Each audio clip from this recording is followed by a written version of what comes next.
Thank you. Wow. Alam nyo, hindi ko malilimutan yung mga ibang pagkakataon ko na nabigyan sa akin na to be with teachers just like you. Oh, and I love you too very much. I just want to say that kailan lang natapos namin ang 59th campus of my face-to-face advocacy kung saan kausap ko yung mga estudyante from 150 to 200 students per campus, both private and public schools. I've been going around doing my job. Naririnig ko yung mga concerns ng mga teachers doon.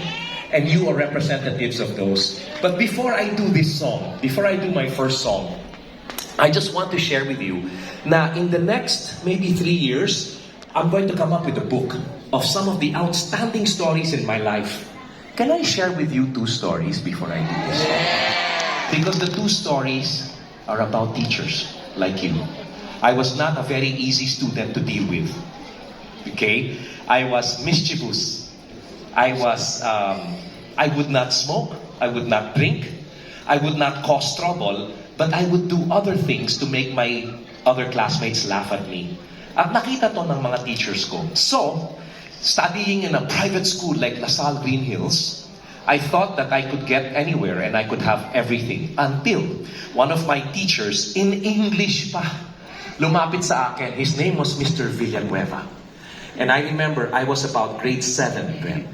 And he came to me and he said, Mr. Valenciano, if you want to pass the year and you want to go to high school, kasi at that time after grade 7, high school na, you have to get at least a 92 in the finals. Eh yung pinakamataas na grade namin sa LaSalle Green Hills is 96. That's equivalent to 100. So I looked at him and dun ko lang na-realize the gravity of my situation. That I may not have been able to graduate and move on to high school. You know what he told me? He said, at alam niya, okay, kasi medyo nagka-enkwentro na kami. He'll scold me, nagpapatawa lang ako, parang hindi ko sineryoso ang pag-aaral ko. Actually, with him, he was more concerned about my life than he was with my studies.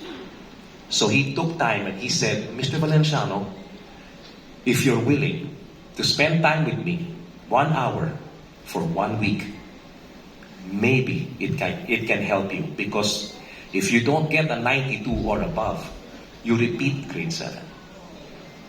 So I said, okay, why not? I tried. So dumating na yung exam. And we all took the exam. And for the first time in my life, I was taking the exam without looking up at others. Yung tipong, ano ba yan yung sagot?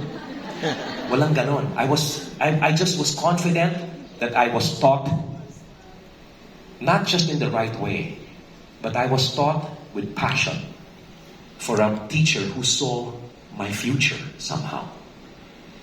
English pa. English speaking na kami sa bahay, bagsak pa ako. Nakakahiya talaga. So then came the day that he gave the grades, the results.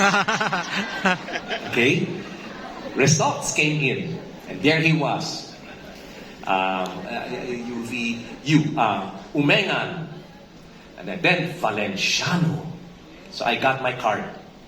When I got it, I smiled like the way I'm smiling now. And when I looked at him, he went like that. I got a 94. Wow! I never got a 94 in English again. But more than passing the subject, teachers, it's an event that I have never forgotten until today. And that's why I'm doing my visiting the students now. That's why I visit them, because the efforts that you do may not be seen right away. The efforts that you do may not be appreciated right away. But you are planting good seed on good soil. Now, yung pagkanta ko ba, does it have anything to do with English? Of course, I speak English when I'm on stage. But he was one teacher who took time to spend with me. The other was when I was in high school. Isang teacher, Mr. Vicencio. And the way he would talk was, oh, Mr. Gary Valenciano, why are you talking all the time, huh? And I would copy his voice perfectly. So in class, oh, class, be quiet. Oh, yun lang si sir. Di ako lang yun. You know? It was like that.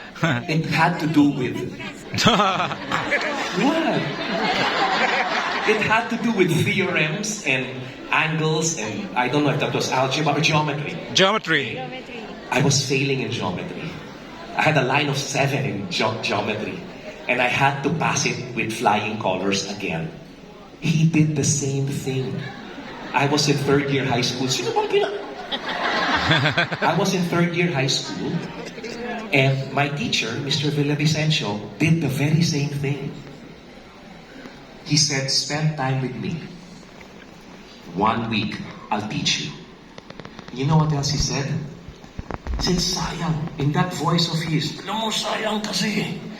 Ito mo, bata-bata mo pa, hindi mo siniseryoso ang iyong pag-aaral. All the kids get to hear that. But sometimes it only makes sense and it becomes so real years after. Maring hindi mo gamitin ito sa inyong profesyon. Paglaki mo, Mr. Valenciano. But for now, you have to pass this if you want to move on. He spent time with me. I passed the test. And I moved on. Teachers, I know it's been tough being a teacher. You could have chosen to be something else. But you're here now. And this is your afternoon. This is your evening. So, I'm here and I just want to give you some music and I'm hoping you enjoy the music that I've chosen to sing for you. O sige na nga, gawin ko to. I'll do a different version of this. Can we just play the music? And if you know it, if you sing it with me, we will divide this place right now. This group number 1, children, makinig kayo. Group number 1, group number 2, group number 3, and group number 4. Kayo yung huling kakanta. Okay? But we will see. You just might know this. So, all the moves that you see me do up to today, these were the kind of moves I would do when I was a kid. But they were naughty moves when I was a kid. Anyway, minsan, ang sabi niya sa akin sandali naman, akala ko naman ay sigurado na ako handa kong tanggapin ang kanyang oo. Bigla naman nagbago ang isip niya, di ko akalain na ganun pala siya, pinaasan niya lang ako. Bitin na bitin ako. Group 1.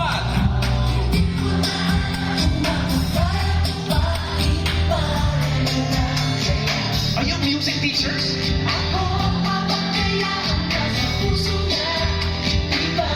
Oh, you sound good. Ngunit mahal ko siya. Di bale na lang. Ngayon, araw-araw lumilipas ang panahon.